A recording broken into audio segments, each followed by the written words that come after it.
Që nga sot në zyren e Avokatit të Popullit ka filluar të funksionojë linja telefonike falas 0800 54 321, ku qytetarët do të jenë në gjendje të raportojnë çdo shkelje të drejtave të tyre gjatë fushatës zgjedhore, si dhe në ditën e zgjedhjeve vendore.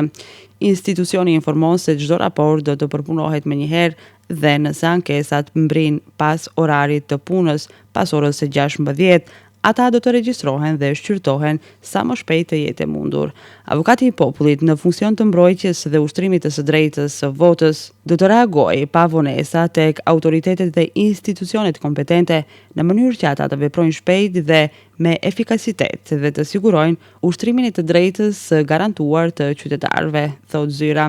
Qytetarët do të kenë mundësi të raportojnë parregullsi edhe në 6 zyrat rajonale të Avokatit të Popullit çdo ditë pune nga ora 8 deri në orën 16. Zyra rajonale Strumic, zyra rajonale Kërçov, zyra rajonale Tetov, zyra rajonale Manastir, zyra rajonale Shtip dhe zyra rajonale Kumanov.